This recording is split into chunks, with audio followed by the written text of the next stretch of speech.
Legs crossed, back straight, eyes closed. Breathe in through your nose and out through your mouth.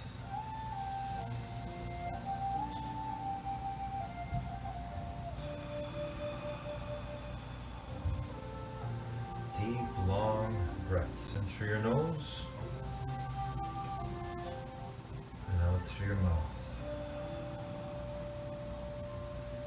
Feel that power of you controlling your breathing.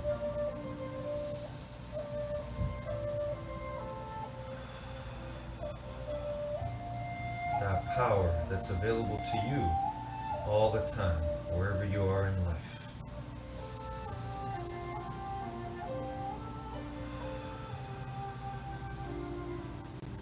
That power to reconnect to your greatest gift right now, your presence, your being.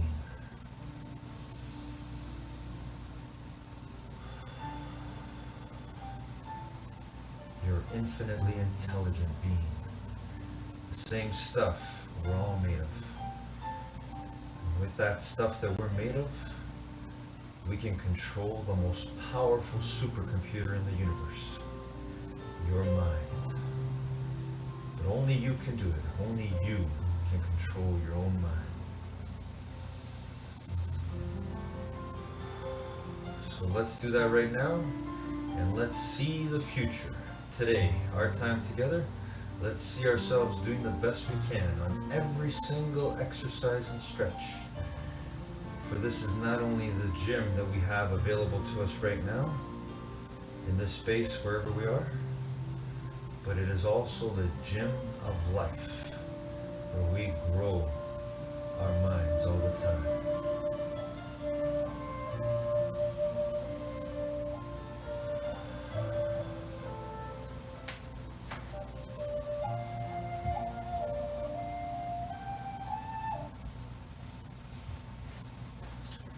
Good morning, determination. How's everyone doing today?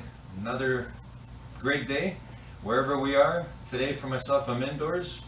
Maybe you yourself are indoors as well too. Wherever you are, let's go. Let's make this the best gym period we've ever had. It may not be exactly where we want to be.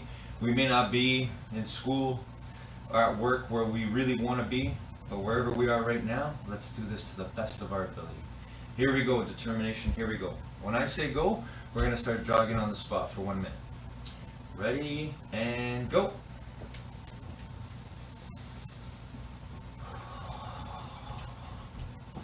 And as always, we're thinking about our breathing, focused on our breathing.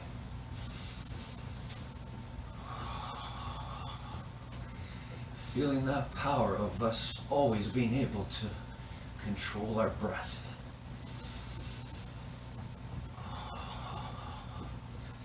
Even when our heart starts beating faster, whether it's through exercise, whether it's through something stressful, something maybe we might be afraid of or we don't like,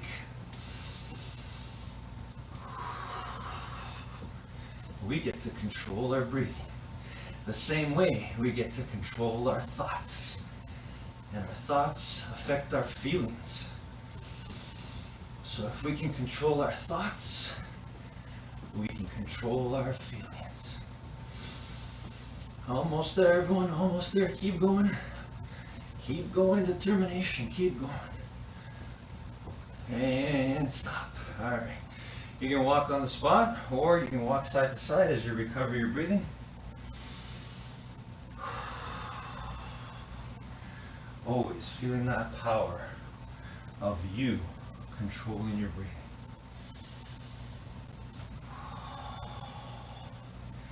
This is the best. What we have right now, wherever you are, you've got your mind and your body in the gym of life. And you get to be your best right now on whatever stretches, exercises we're about to do together. Here we go.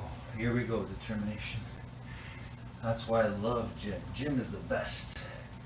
Grow your mind in the gym of life. Here we go. Let's do 10 shoulder rolls forward. Ready, everyone? Here we go. The best 10 shoulder rolls forward ever.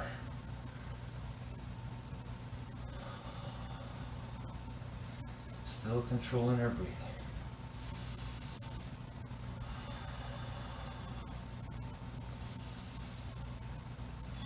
Shoulders all the way up and around as high as we can towards our ears. And backwards. Again, feel the power of you controlling your body right now. In these simple movements, simple motions, you get to control your body. The way you control your mind, same way. Alright, and let's do arm circles forward, everyone. Arm circles forward, 10 big ones forward. Feeling the joy of our arms moving through space.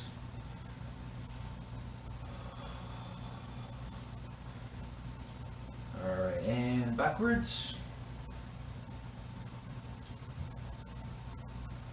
Excellent.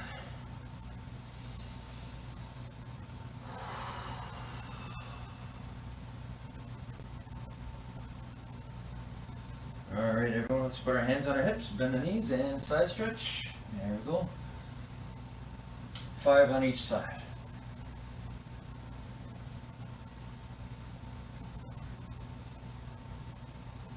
Alright, and let's twist our bodies. Here we go. Feet flat on the floor. 5 on each side. Really thinking about what we're doing. Really trying to feel every part of our body as it's moving in space. Alright, good. Okay, let's do 5 push-ups together. Here we go. 5 push-ups. Best 5 push-ups. Again, if you got to keep your knees on the ground, that's okay. Just do your best, always. And 5 sit-ups.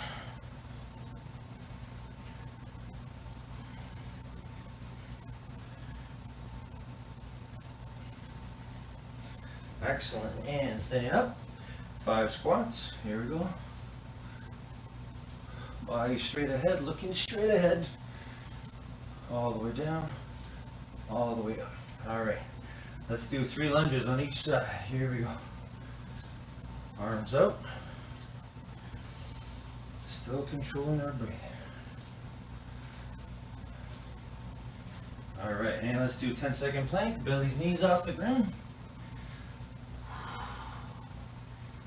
Again, feeling the joy of you pushing your body a little bit outside its comfort zone. Because you know that's where the growth is.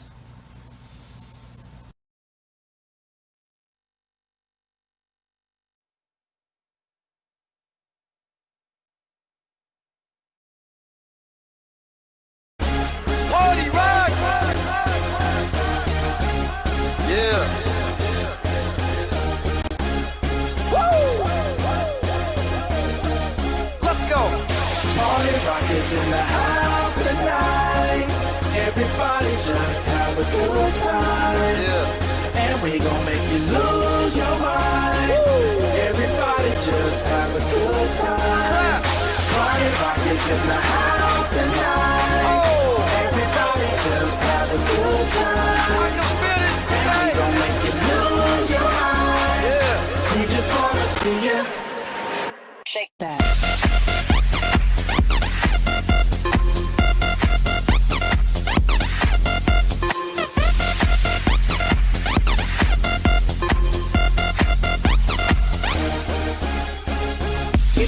Party rock, looking for your girl, she on my jock. Now stop when we in the spot. Booty moving weight like she on the block. With a drink, I got to know. Top jeans tattoo, cause I'm rock raw. Half black, half white, diamond now. Gang of money, open up. Yo, I'm running through these halls like Trano. I got that devilish flow, rock and roll, no halo. We party rock. Yeah, that's the crew that I'm repping on a rise to the top. No lead in our Zeppelin. Hey, party rock is in the house tonight. Woo! Everybody just have a good time. Yeah, and we gon' make you lose your mind. Everybody just have a good time. Let's go. Party rock is in the house tonight. Everybody just have a good time. Feel it, man. And we gon' make you lose your mind. We just wanna see you shake that.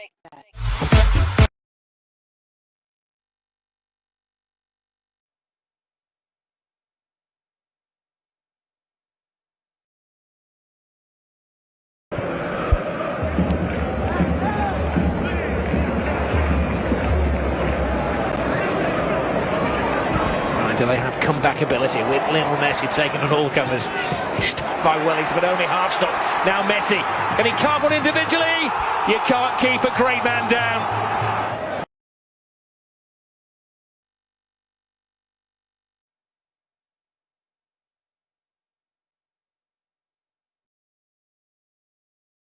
Morning, guys.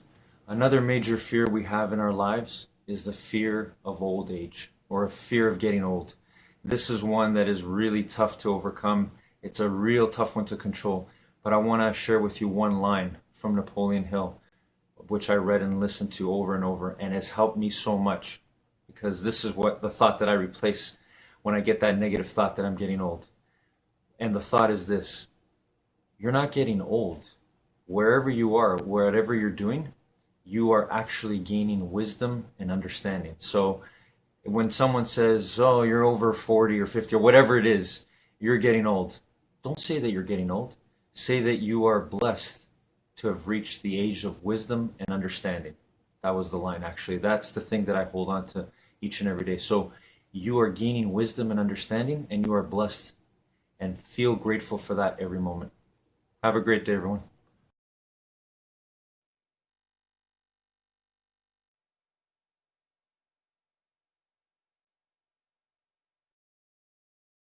So I started in finance at age 25, and I spent the first 20 years of my career doing it the way I was told. Okay, so how was I told? I worked at Goldman Sachs, you do XYZ, you stay away from the press, you mute your personality, you don't express yourself in any way, and you do really boring, mind-numbing things. And at the end of your career, you'll probably want to stab yourself with a butter knife into your eyeball, but you'll have a lot of money, and that's how we do things in the world of finance. I was trying to do it the way they told me I should do it, and it really wasn't working. So I said, you know what? I'm going to do it the way I think I should do it that fits my personality. And so people that are listening in, I hope that you'll get some insight from that about your own life. Follow what's inside you and don't try to conform. It'll have a higher volatility curve. You'll have more ups and downs, but it'll be a lot more fun. If you told me I could be worth, let's say 10x, but I had to live in a steel tight box and conform my personality, or I could be worth 1x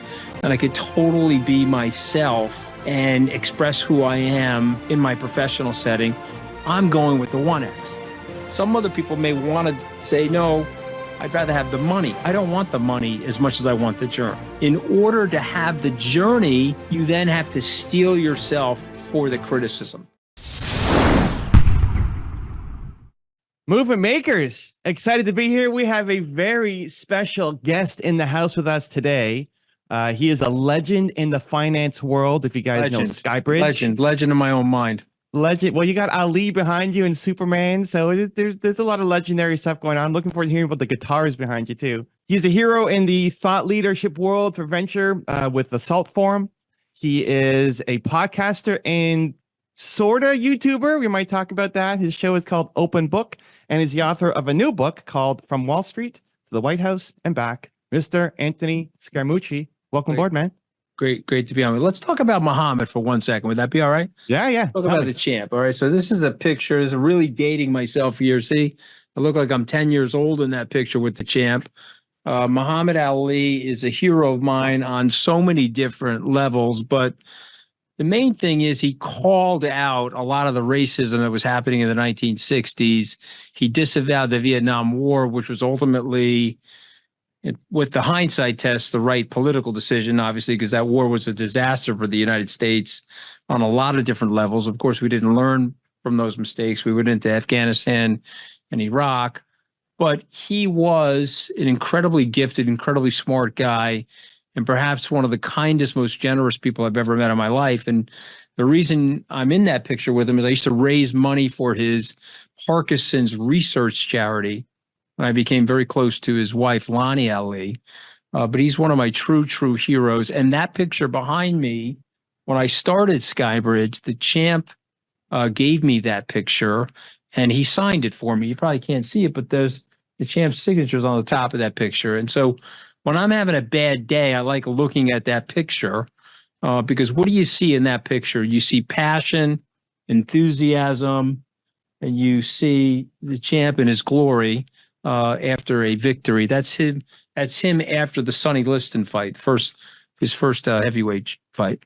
He's such a big hero of mine. That's great. I've never seen a picture over glass as well, too. So it must be. Yeah, my assistant and the interior decorator are very pissed at me for that, but I actually don't care. I mean, that's another thing you have to learn about in life. What other people think of you is none of your business, and particularly in the world of social media now, where if you read the comment section in the social media every time you post a comment, it could be detrimental to you, particularly if you think like a 14-year-old girl, which I happen to think like a 14-year-old girl. So you have to ignore those types of comments. I love but it, keep man. going, Evan. It's great to be on with you. This is great. So just for some context, this is my group called Movement Makers. Everybody here is an entrepreneur. They're a thought leader trying to build their brand, grow their business, get their message out to the world.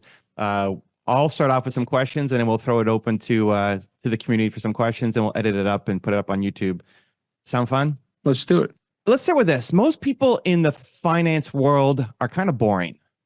You know, they're not doing podcasts, they're not doing books, they're not making YouTube videos, they're not getting on stage. And you have massively bucked that trend compared to your peers. What was the decision to decide I'm going to go and build a personal brand for myself? Let me start out by saying that first time I'm 60. The first time I went on television, I was 45. So I started in finance at age 25, and I spent the first 20 years of my career doing it the way I was told. Okay, so how was I told? I worked at Goldman Sachs. You do XYZ. You stay away from the press. You mute your personality. You don't express yourself in any way, and you do really boring, mind-numbing things. And at the end of your career, you'll probably want to stab yourself with a butter knife into your eyeball, or maybe even an ice pick, but you'll have a lot of money. And that's how we do things in the world of finance. You know, I couldn't figure out a way to conform or get myself into the box. And so one of the real joys in life is being yourself and expressing your personality. And I think that the people that are listening, and because I did some research on your show, Evan, or your podcast, is that you're attracting people that are individualists. You're attracting people that are passionate and they're doing something that they really believe in. And so they've made that decision, that self-conscious decision that I can and will have setbacks, and I can and will likely fail, and a result of which I'm okay with that. I can go to the cocktail party and tell somebody that I'm an entrepreneur or a founder, and maybe I've had a setback or a failure. You know, I went to an event my first week in my first startup, and it was a Goldman Sachs event. I had worked at Goldman for 7 years, and I went to that event, and the people in that event, in that room, one gentleman said to me and my wife, he looked over at us and he looked over at his wife, well, I haven't failed like Anthony has. And see, because he was interested in the 45-degree move, staying boring, living inside of Goldman and being insulated. I didn't have the interest in that. Okay. And then the second thing is I tried that and I sucked at that, Evan. Okay. I sucked at the conformity thing. And so one of my he's still a great guy. He's 85 years old. His guy's name is Mario Gabelli. If anybody listening in finance, you could Google Mario. Not a lot of Italians in finance, by the way. Okay. I mean, when I got to Goldman, they wanted me to landscape the house. They didn't really want me to work with them. Right. And so Mario Gabelli said to me, hey, listen, you're going to turn 50 before you know it. You're 31 years old. I know you think 50 is 100 miles away, but you're going to turn 50 before you know it. And Goldman's going to kick you out. You're not going to be a part of there. You don't fit in. You're going to have to shave all of the points off of your personality to make it there. Go start your own business. You'll turn 50. You'll have your own business, and you won't be able to get fired because you'll be in your own business. Well, I mean, he was right. I'm now 60. Okay. So that was 29 years ago. I left Goldman Sachs 6 months after I had that conversation with him. But the personal brand stuff didn't happen until 45, Evan, because I was trying to do it the way they told me I should do it, and it really wasn't working. So I said, you know what? I'm going to do it the way I think I should do it that fits my personality. And so the people that are listening in, I hope that you'll get some insight from that about your own life. Follow what's inside you and don't try to conform. It'll have a higher volatility curve. You'll have more ups and downs, but it'll be a lot more fun. John Wooden. Now, if people know who he is, raise your hand. If you don't know who he is, I'll tell you who he is. He was the greatest basketball coach in basketball history, and he was the UCLA coach, and he had this indomitable franchise. And everybody looked to him for guidance, leadership, wisdom. And John Gooden said the happiest people that he knows are the ones that went through the journey, the ones where when they got to the pillow at night, did they leave everything on the field? Did they empty the gas tank in their life, in their business, in their relationships, with their children?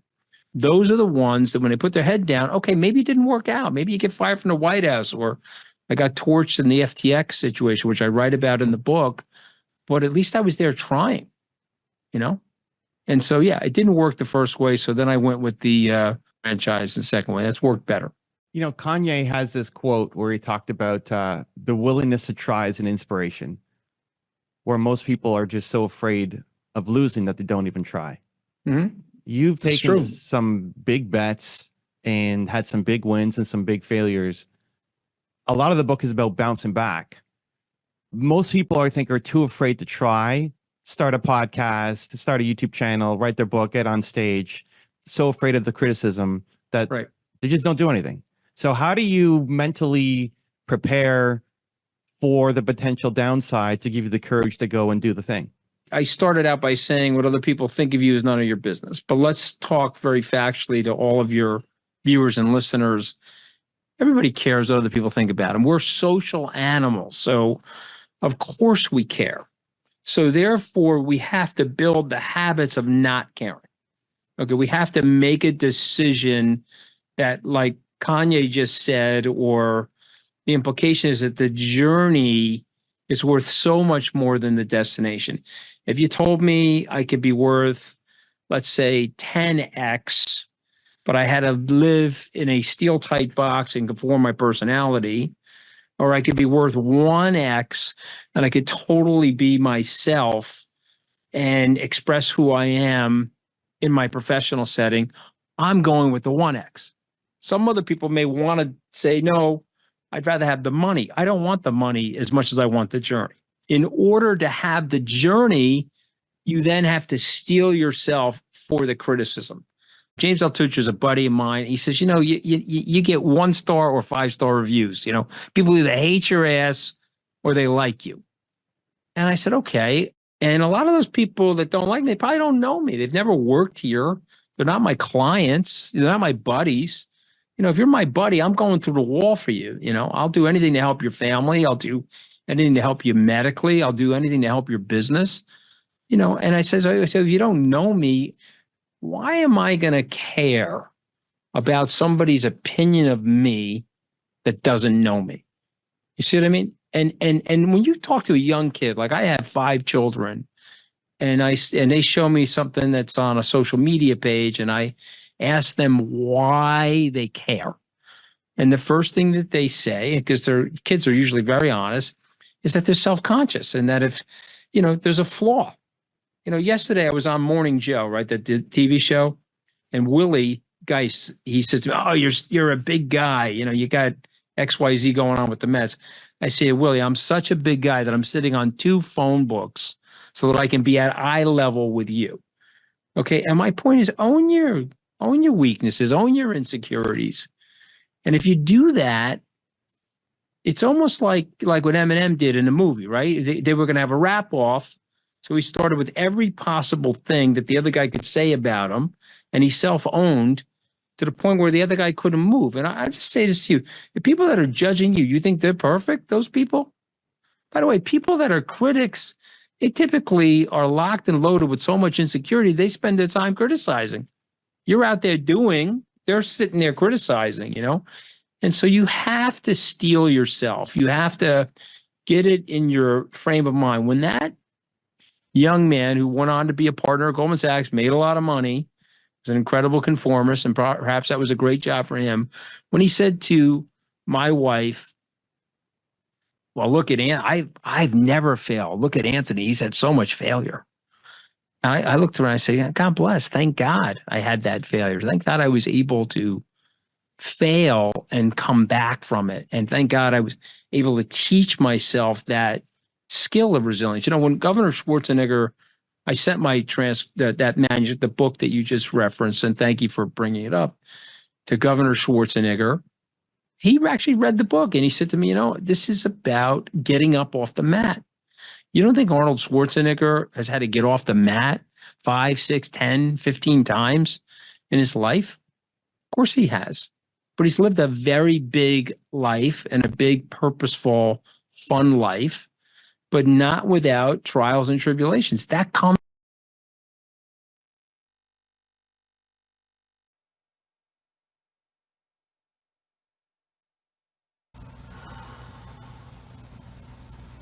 All right, everyone, and standing up. Reach for the ceiling on your toes, or the sky if you're outdoors. Today I happen to be indoors. If you are outdoors, reach for that sky. If you're indoors, reaching for that ceiling. We may not touch it yet, or ever, but we're going to reach, we're going to strive, just like we do in life, no matter what.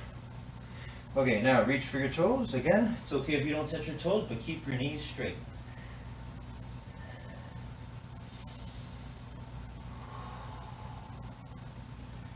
Reaching for your toes. Feeling the pull on the back of your leg. Not the pain, just a little bit of a pull. Alright, come on up. And let's balance. Grab one leg, find that balance, bend the other knee. Well done, everyone. Keep going. Keep thinking about what you're doing right now. And switch. Again, feel the pull on the front of the thigh. Bend the other leg. Find that balance. If you lose it, just try to work hard to get it back and then hold it there. Excellent. Alright, now let's hug our knee. Here we go, all the way up. And try to steady that other foot on the ground. Bend the knee if you have to, and pull all the way up. Hold it for 10. Always working hard to find that balance. Where we balance our thoughts, our mind, balance our bodies, wherever we are in space. Alright, and switch. Just always think of safety too. Make sure you have enough space, clearance around you, in case you do lose your balance. Hold it there. Well done. Okay, good. And let's sit down, everybody. And reaching for our toes. Straight knees again. Reaching is what matters. If you don't get to your toes, that's okay as long as you're reaching. Feeling the pull on the back of your legs. Not the pain, just a little bit of a pull. Okay, V shape with your legs. Now reach for the floor as far away from your body as you can. Hold it there for 10 seconds.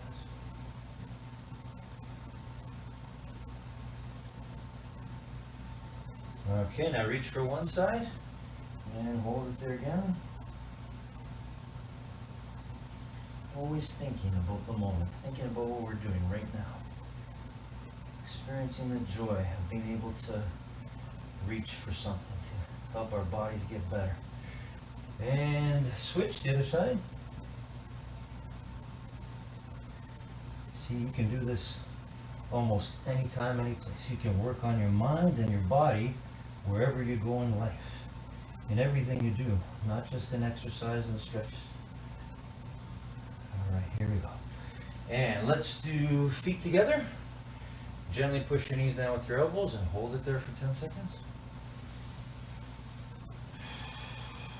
feel your breathing going on autopilot or becoming automatic again, take control of that.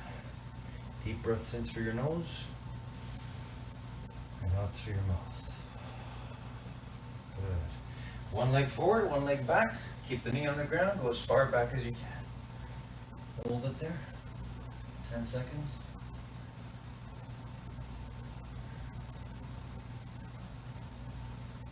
And switch to the other side. Knee on the ground. Go as far back as you can. Always remembering that you are the boss of your mind, and your mind is the boss of your body. That makes you the big boss. You get to control yourself. You get to use your determination no matter what. All right. And let's roll onto our bellies and push the floor. Looking up at the ceiling. Cobra stretch. Here we go. Hold it for 10 seconds. Feeling that nice stretch in our lower back, neck, back of our arms. All right, and legs crossed, back straight, eyes closed. Taking deep, long breaths in through your nose and out through your mouth. And now, activating that third eye, that mind's eye that we all have. We can't see it, but we know it's there. So use your mind's eye right now to see yourself doing the best you can today when that music goes on whatever 2 exercises, stretches you've chosen to do. For me, today I'm going to be holding the push-up position for one song, the first song, and then I'm going to be holding the squat position for the second song, as long as I can. And if I happen to let go or not be able to hold it, I'm going to continue on until that song's over. What about you? You can put on your own 2 songs today, and you can do your own exercises. But think about which exercises you're going to do right now, safely within the space you have. You can do what I'm doing. You can listen to what I'm listening to, or you can choose your own. But whatever you do, determine right now, see in your mind what you will do when that music goes on.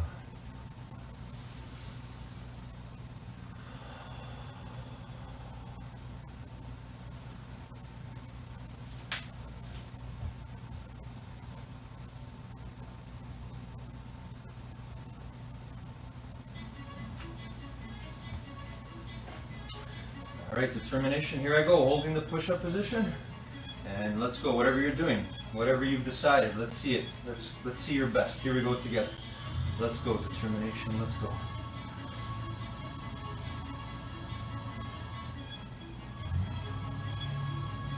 Looking forward to being better than we were last time, a little bit more than last time. See if I can hold it for the whole song, let's see. Wasn't able to do it last time we did this together. Or the last time I did it on my own, but I'm going to work at it right now. Because I love the process of trying to get better at something.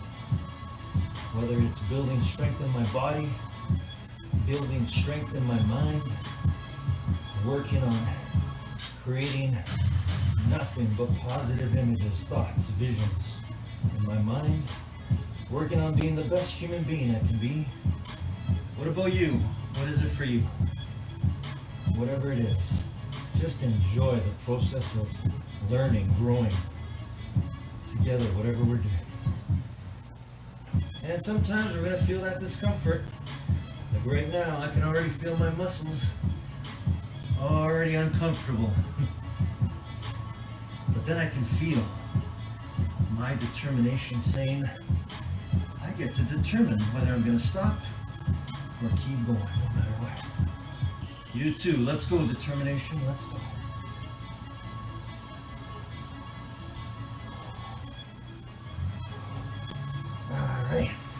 Alright. Didn't get through the whole song, but I'm gonna get right back at it again. Song's not over, gotta keep going. There we go. shaking it up. Not being mad that we didn't get to where we want to be yet, but feeling happy that we get to go at it again. Here we go.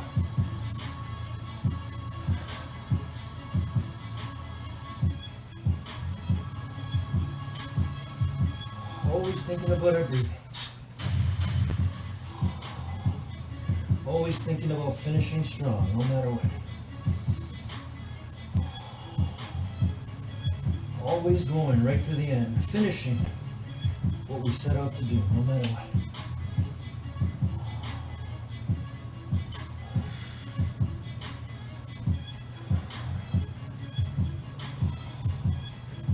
All right. Got more in me. I know I got a little bit more. We gotta keep going. You too, whatever you're doing, keep going. Determination, keep going. Let's go. It's not over yet. The song's still playing. Focus on that breathing. Good air in. Bad air out. Here we go. Another round.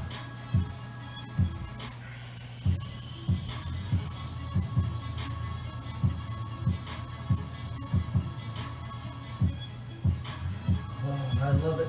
I love the process of building our true great self through exercising our bodies and our minds together.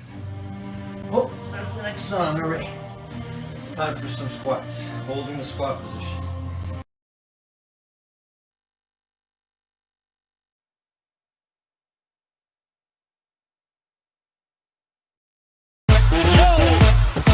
Are you ready to bubble? Everybody bubbling, everybody bubble, bubble, bubbling, bubbling, bubbling, everybody bubbling, everybody bubble, bubble, bubbling, bubbling, bubbling, everybody bubbling, everybody bubble, bubble, bubbling, bubbling, bubbling, everybody bubbling, everybody bubble, bubble, bubbling, bubbling, everybody bubbling, everybody bubble, bubble, bubbling, bubbling, bubbling, everybody bubbling, everybody bubble, bubble, bubbling, bubbling, bubbling, everybody bubbling, everybody bubble, bubble, bubbling, bubbling, bubbling, everybody bubbling, everybody bubble, bubble, bubbling, bubbling, dance all night, we go dance all night. Yo, are you ready to bubble? Dance all night, we go dance all night. Ha ha, we want this year. Dance all night, we go dance all night. Dance all, dance all, dance all, dance. All right, y'all.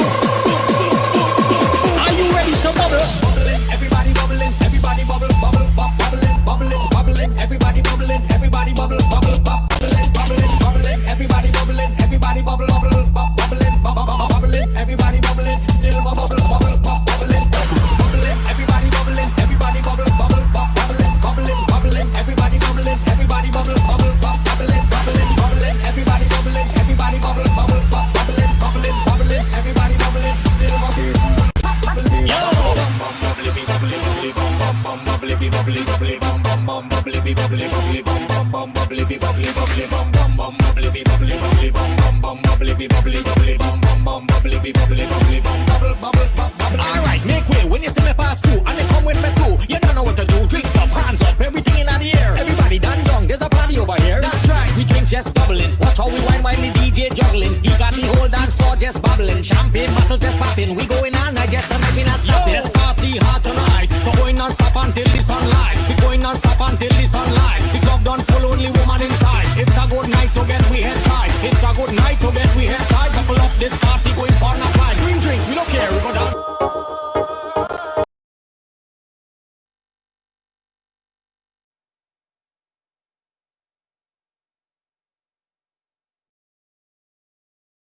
But dummy Lionel through. Messi This trying might to be it. tie it up. It does. He does.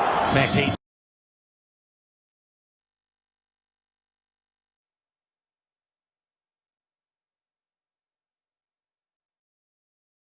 Guys, in our top 10 rules for success with Oprah Winfrey, today she shares with us rule number 9, which is stay grounded. So as we're on this path, and as she's been on her path, what's helped her is she's always had this centered focus, and the centered focus on her being. And as she's focused on what she really is and how she's developing herself, her very essence, her core, her being, that also fuels her compassion for others, because she understands what it's like to work on yourself and how hard it is. So let's remember that as you're working on yourself, as you're trying to become the greatest version of you, remember that those around you are the same. We're all the same. We're all going through those struggles. So if we come from a place of compassion, empathy, and understanding for those around us, we build that also within us. Whatever we become, whatever we are, we share that with others. We help them become their true self too. Have a great day, everyone. I hope this helps.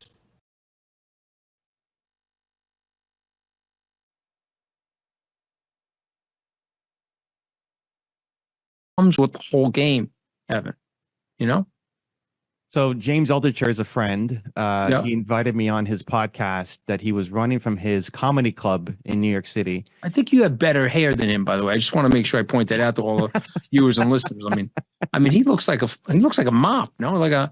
James, fix your hair, James. You know, but go ahead. I'm sorry. Yeah. Well, again, he doesn't care. He doesn't care. Right. He doesn't care what you Doesn't think care. of him. And what was interesting about that show was, it's like, okay, well, what do you want to talk about, James? It's like, I want you to roast my YouTube channel. Like, Right. in front of There my you whole go. audience. I want That's you to him. come on and just That's him. tell me everything that sucks about it and just roast me in front of my whole audience. Like, really? Because that's not usually how a podcast goes. People usually want to be edified and they want to be, you want to make them look good in front of their audience, not here's why you suck, James, at all these things. So it's a very refreshing take. And to your point of just not caring what other people will think about you, to the point of having guests on your show who are basically going to tear you apart in a good way. I mean, to help him with his business. It's not just roasting. Yeah, my thing has always been I disagree with people, but I'm trying to always be respectful. And here's the other thing, I'm 60 now. I've been humbled by life. I've been humbled by markets. It's what Mark Twain said, right? It's like your parents know nothing when you're 14. By the time you're 30, you're like, wow, I can't believe how much my parents have learned in the last 16 years. The point being is I don't have the answers, and I don't ever pretend to have the answers. And if you actually read the book From Wall Street to the White House and Back, some of the things I talk about in the book do not reflect well on me. And I'll just mention one offhand. When I went to work for Donald Trump on the campaign, and you can like or dislike me for doing that, I think that was an okay decision, actually, because I was a lifelong Republican. He was the nominee. I went to go work for him on the campaign. Thought it was the right thing to do. Whether it was the right or wrong decision, it was inside the bell curve of good decision making. When I went to work for him in the White House, that was outside of the bell curve. That was bad decision making. That was a ego-based decision. That was a pride-based decision. And let me embarrass myself in front of your audience and explain it, because I think it's very helpful to understand it. I had grown up in a blue-collar family. I went to some fancy pants schools. I built a couple successful businesses. Oh, wait, now I can go work in the White House for the President of the United States. Well, I want to do that. Okay, my wife hates Trump like almost as much as Melania hates him. I mean, I just got to think about how much Melania hates him to understand how close my wife is to that, right? And she didn't want me to do it. But I did it for pride reasons and for ego reasons. So I write in the book, don't make decisions based on your pride and your ego. When you do that, they usually end up as catastrophic decisions. And so, I tried to write a real book. I have read some of these books. The guy's going up at a 45-degree angle, up and to the right. Everything's perfect about his life. He didn't make any mistakes. His decision-making in business, pristine and brilliant. And he's going up and to the right. And I'm reading the book. I'm like, I can't even finish the first 2 chapters. And let me tell you what happens to their kids. They all get gugoots or mashugana or however you want to say it. They get nuts, because what happens is you don't provide any space for your children to learn.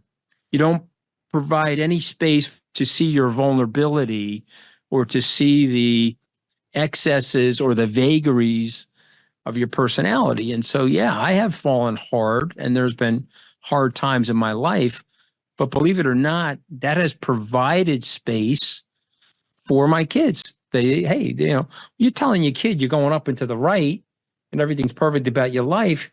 You can really damage a kid, because that's not how life works. How do you determine whether a decision is based out of ego or not? It's like what Potter Stewart said about pornography. Remember, they were writing that very famous Supreme Court case about what is or what isn't pornography. Potter Stewart said, "Hey, pornography, I know it when I see it." When you're making that decision, you can feel the brain chemistry reaching. You can feel the brain chemistry. It's probably not the right thing to do, but I got to do this to fulfill something. You see what I mean? Was there someone you were trying to impress?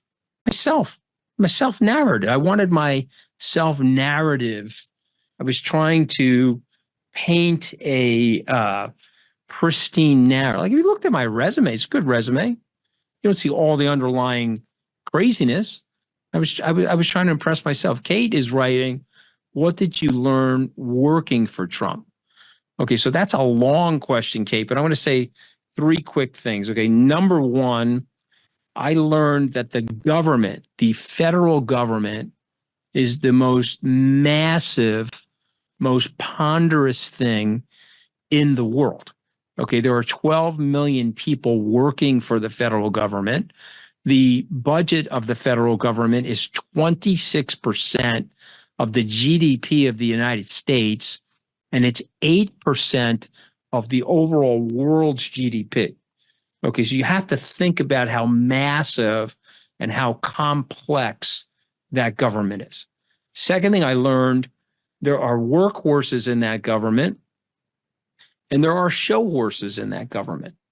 And unfortunately, we have a lot of show horses in Washington that are preening and are focused on their own personal power and their own power preservation, not necessarily serving the American public. And then there are workhorses. These are men and women that are unraveling terrorist plots, and they're trying to figure out a way to get aid to people when there's a hurricane or an earthquake, or they're trying to solve the dilemma at the border, which is not really being reported right now, but we have a 40% drop on migration over that border in the last 2 months. And some of that, frankly, is just from the cooperation that we are now getting from the Mexican government that we weren't getting before. So, I mean, and I can go on, but we have ponderous government, workhorses and show horses.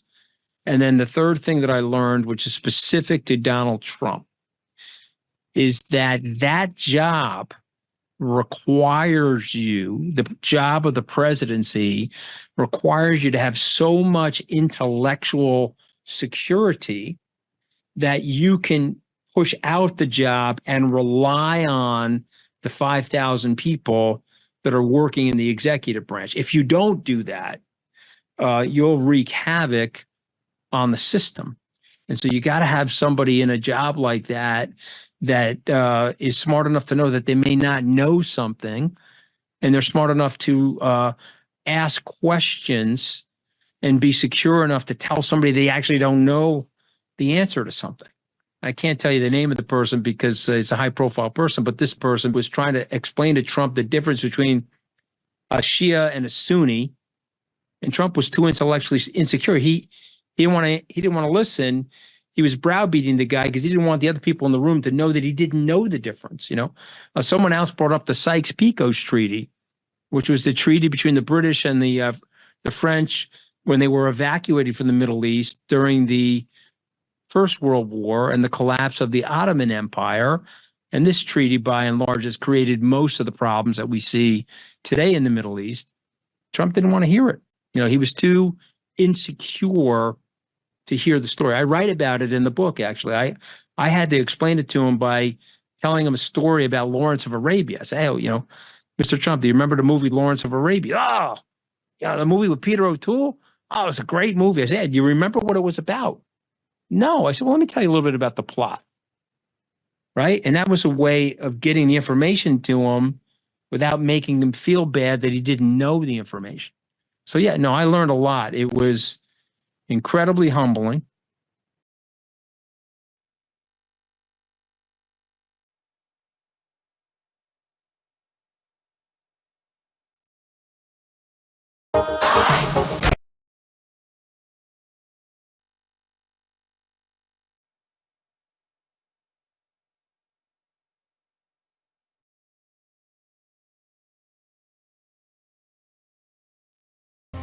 What about you? What are you gonna do next? Let's go, determination. Here we go. Ready? All right.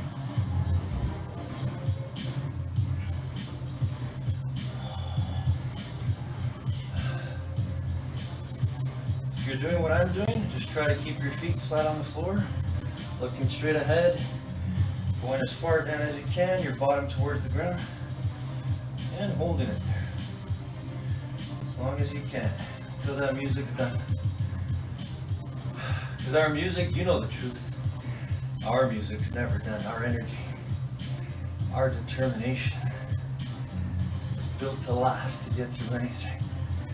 Let's go, determination, let's go. If you're sweating, that's good. Feel your body releasing some of that fluid, some of that old fluid, and water. Make sure you drink lots of water when we're done.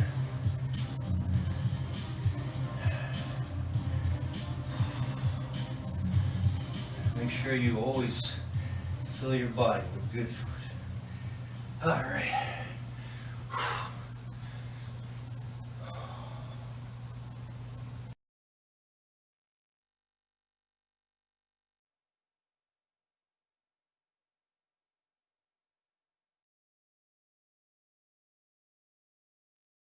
Tu cuerpo alegría Macarena, que tu cuerpo para dar la alegría cosa buena. Dale tu cuerpo alegría Macarena, Macarena. Dale tu cuerpo alegría Macarena, que tu cuerpo para dar la alegría cosa buena. Dale tu cuerpo alegría Macarena, Macarena. Dale tu cuerpo alegría Macarena, que tu cuerpo para dar la alegría cosa buena. Dale tu cuerpo alegría Macarena, Macarena. Dale tu cuerpo alegría Macarena, que tu cuerpo para dar la alegría cosa buena. Dale tu cuerpo alegría Macarena, Macarena.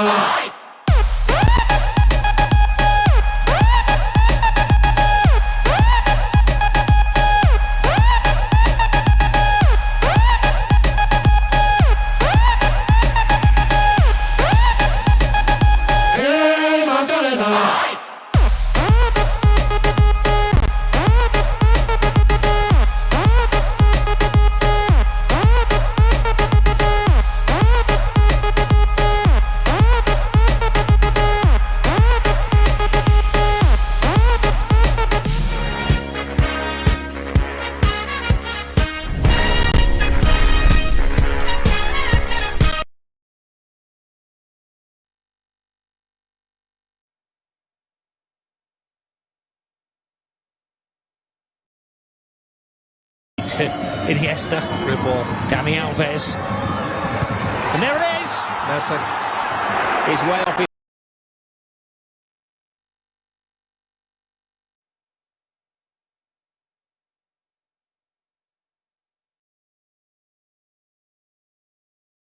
Good morning, guys. I want to share a story with you today to highlight how we can still laugh, live, and love our way to infinite mind wealth. And it is this. There was an altercation, not an altercation, there was a situation with my family, between two family members, and you could see that they were both trying desperately to be understood. And I laugh inwardly now because I always make this mistake too, and I want us to remember it. But we can laugh about it because it's difficult. The idea of trying to understand somebody first when you are emotional and you're trying to get your point across and you want to be understood, that's very difficult. And we can laugh at it when it's done, because it just shows you that even though it's very difficult, it's so important. And if we're willing to do it, we can see great results in our relationship. So I was inwardly chuckling at what happened between two of my family members, but I've done that before, and I thought we could just laugh about it. And remember, always seek to understand first. Have a great day.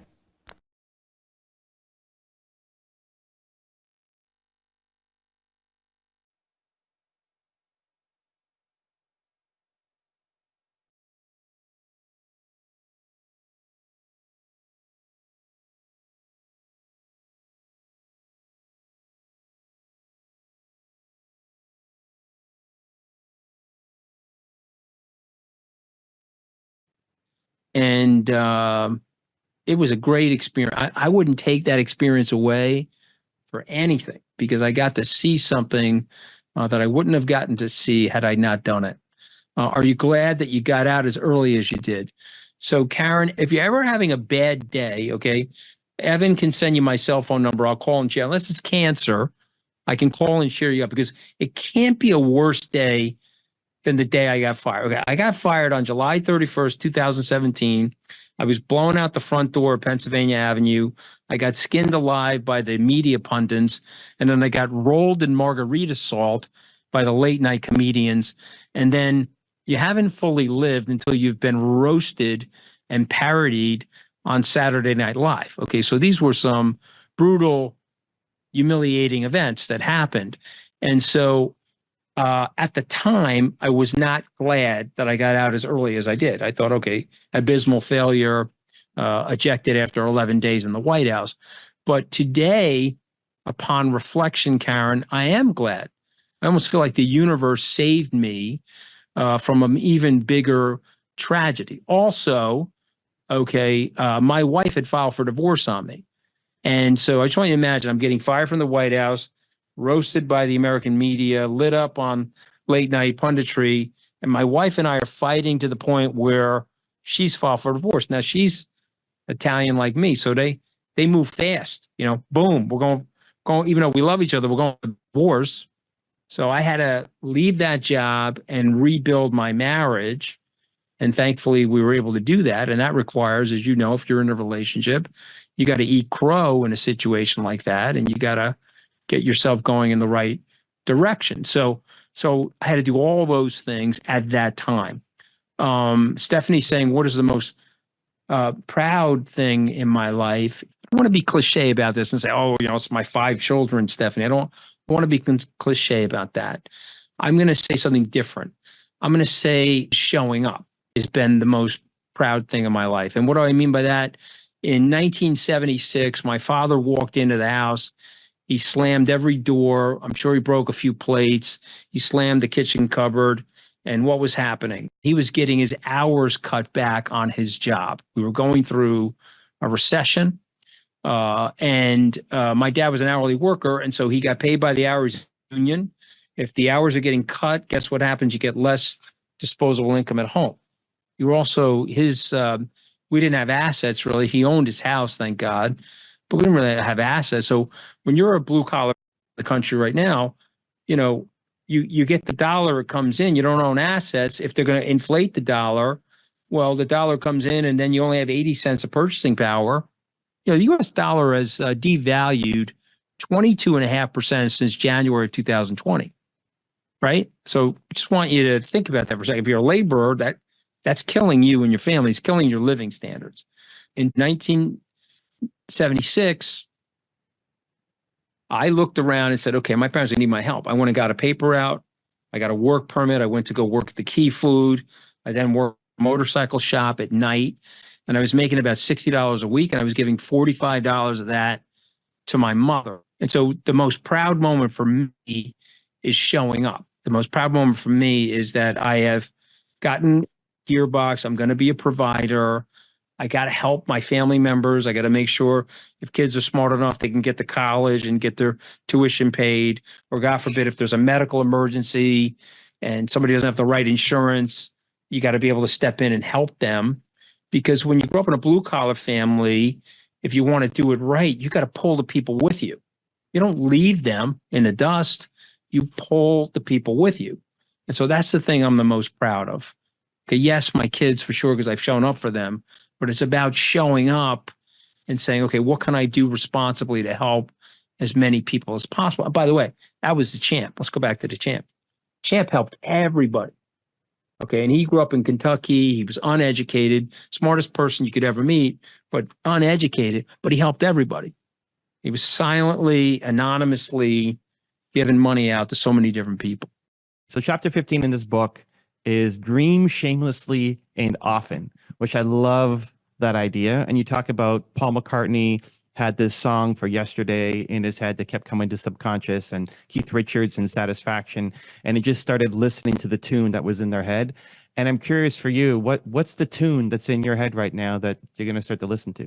What a great autobiography Keith Richards wrote. I mean, just so you know, your grandchildren will be tending for the world that they're leaving to Keith Richards. Just so you know, that guy's never dying. Okay. And that was one of the greatest books that I've read. And I will just tell you, you should read that book. Okay. But McCartney is a different guy. Okay. Because McCartney, very different guy from Keith Richards. He's more connected, like the Native Americans called it indigo. It's a color, right? It's that purplish blue color.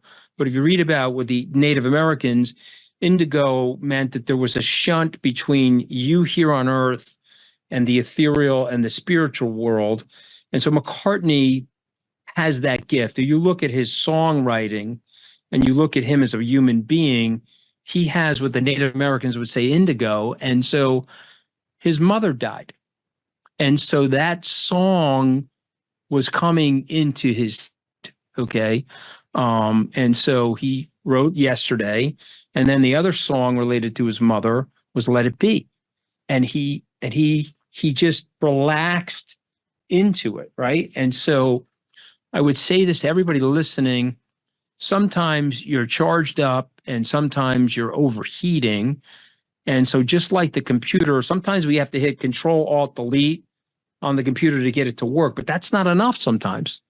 Other times you got to unplug the computer from the wall and let all circuitry come down. And so that chapter to me is about dreaming shamelessly, but listening. There's an inner voice going on inside yourself that is chanting to you. If you're listening to it and you take out all the other noise, all your responsibilities, your obligations, your ego, which is what you're identifying with and what you're expressing on the earth, you say, okay, what do I really want to do? Okay. And so for me, okay, that is learning environments, teaching, listening, learning. That's where I'm most passionate. So that's why I've got a couple of podcasts actually going, and that's why I wrote that book. And my podcast is called Open Book. If you subscribe to it, you'll be listening to me interview authors. So why do I do that? Well, now we have inflation, but if this was 1985, I would tell you for $10 and for 10 hours, you can get 10 years of experience from an author. Now it's $35. Some author here, this man is a brilliant guy. He just wrote this book on Christendom. And he wrote about how this religion, there's 2 billion Catholics. Okay, there's like almost 3 billion Christians. And this guy, Peter Hether, he wrote, he's from King's College in London. And he wrote a masterful book about what happened over that 1,000-year period of time that changed Western civilization. Okay, this will take about 15 hours to read, and I'm going to interview him. Okay, I want to talk to him about it because you're living in a world that was created by these people. Okay, so that's what I've made a decent amount of money. I'm not, hopefully not coming across bragging or anything like that. I'm not the richest on Wall Street. I'm not the poorest on Wall Street, but I have enough money where I can have a little bit of financial independence and I can do some of the things I like, which is frankly talking to you, for writing books or listening to people, and then seeing if I can get other people to get into that frame of mind. I love it. And I love all the stories. Let's turn it over to some Q&A. We got a whole bunch of hands already being thrown up. I saw Bo Eckstein up first. So what's your question for Anthony? Let's do this. Hello, Anthony. Great talk. I really resonated with everything you said, first off, and knew nothing about you prior to this call. So thank you. I did a little researching. You're obviously pretty savvy in the financial sector. With your hedge fund, it looks like at one time you had $7 billion under management. So my question to you is, what opportunities are out there for us? Where are you putting your money and your investor money? High level, doesn't have to go too deep, but what sectors should we be looking at? How can we grow our wealth, would you say, are the best opportunities in the next 5-10 years? So Bo, thanks for the question. And I peaked at 7 billion. I got my doors blown off during COVID. We got it wrong analytically. You probably should be embarrassed to admit this to you guys, but I will admit it.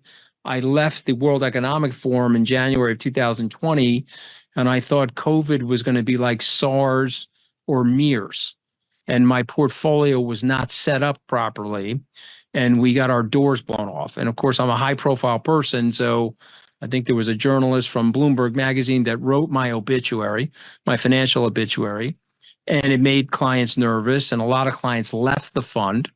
And that, that does happen in our industry. Now, the great irony of that, we made some adjustments to our portfolio, and we've had the best performance that we've had since I've been in the industry since that debacle. So there's a couple of things there. Number one, you're not going to get everything right.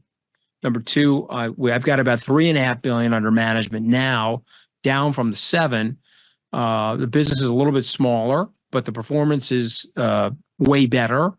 And it's a conversation about resiliency and adaptation.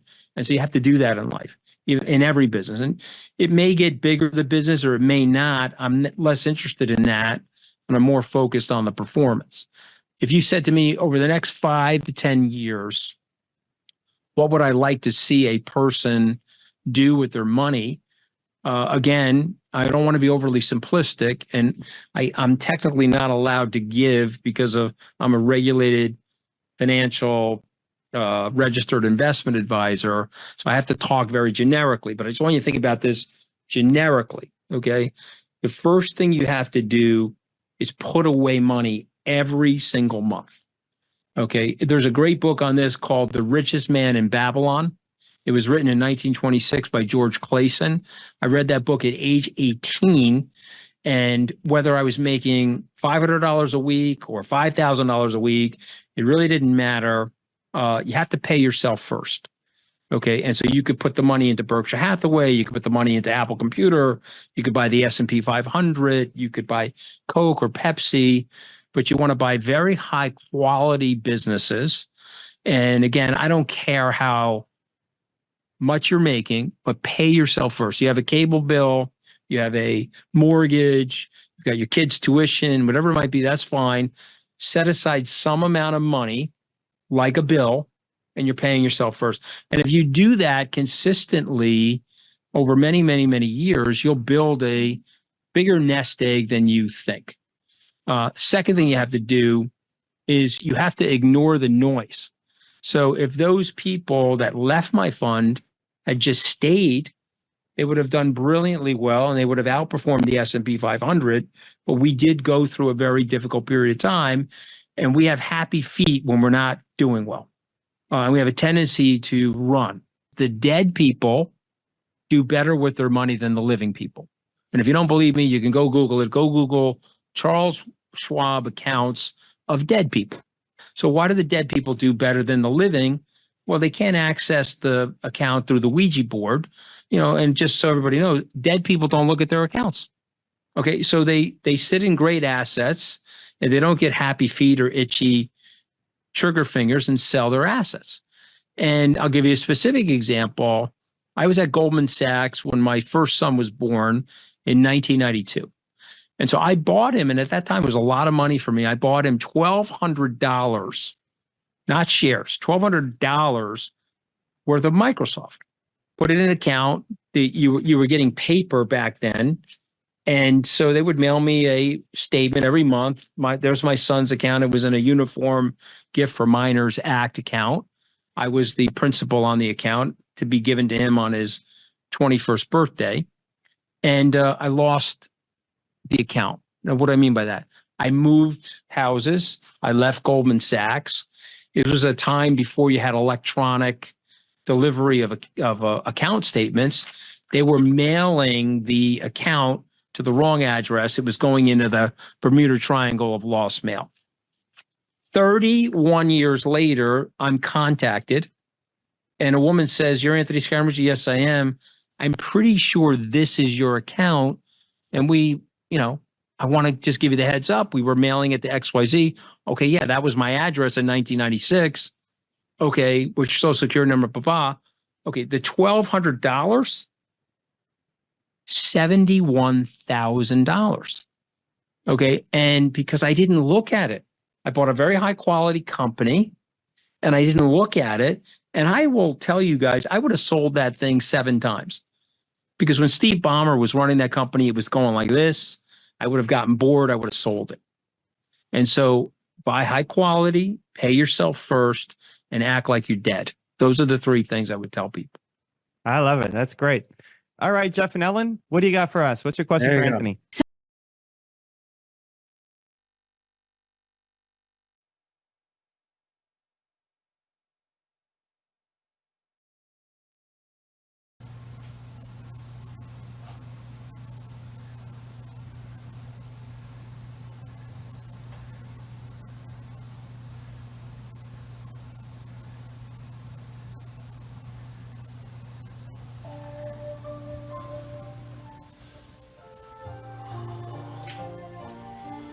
And here we are again.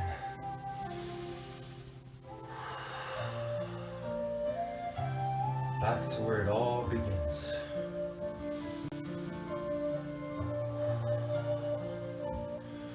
Where it all begins and never ends.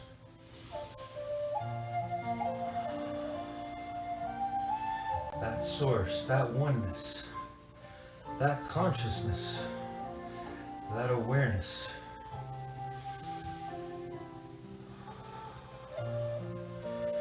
That we know is in all of us.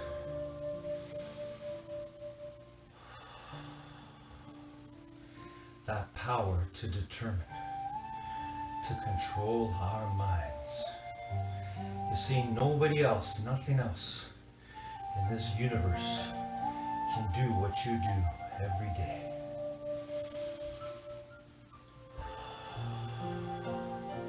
In the gym of life. Only you, human being, only you, infinitely intelligent being, can do the ultimate. Only you can control your mind, your thoughts, and therefore your feelings. But it takes a lot of hard work. It takes, first of all, believing that you can do it. If you don't believe in yourself, your mind health, your chance at mind wealth is not possible. But that's not the way it was meant to be. You were born to win.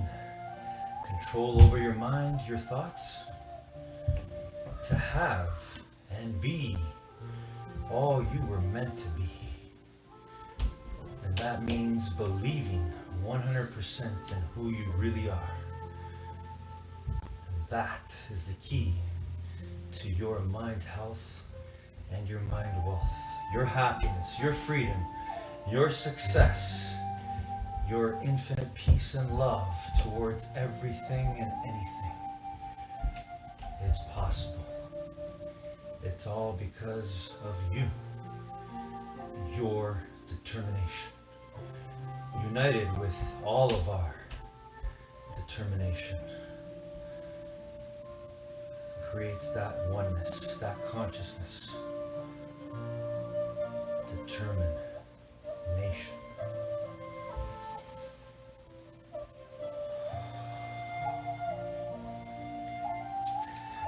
And that's why I love you, determination, wherever you are. I miss you, I miss being in your presence, but here today, we united.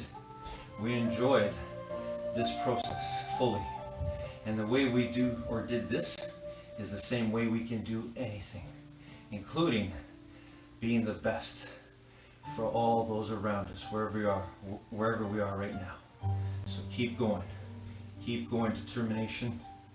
Keep working on controlling your mind, because that's for all your health, mind health, your happiness, your freedom, all your love.